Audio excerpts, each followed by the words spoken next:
আপনি কি ভেবেছেন আপনার নামাজ দিয়ে আপনি জান্নাতে যাবেন? আপনি তাহাজ্জুদ গুজার, সেজদা দিতে দিতে কপালে দাগ ফেলেছেন, এটা আপনারা জান্নাতে নেবে না। আপনি এলাকার সবচেয়ে বড় হাতেম তাই দানশীল, এই দানের ভরসায় বসে আছেন।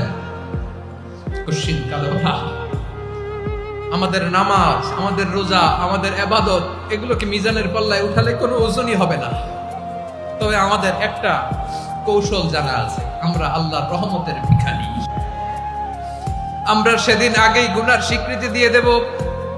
আমরা বলবো, আল্লাহ তুমি প্রশ্ন করার আগে তোমার একটা কথা বলি, আমারে কিছু জিজ্ঞেস করো না, আমি সব করেছি। এমন কোন পাপ নাই যে পাপ আমারে দিয়ে হয় নাই। তোমার রহমত দিয়ে তুমি জান্নাতে পাঠাবা, তোমার দয়ায় জান্নাতে যেতে চাই, আমল দিয়ে না। পারবেন বলতে? কিয়ামতের দিন আমরা বলবো, আল্লাহ আমার আমল দিয়ে জান্নাত চাই না, আমি তোমার দয়া দিয়ে জান্নাত চাই। তোমার দয়া ছাড়া আমার কোনো উপায় নাই।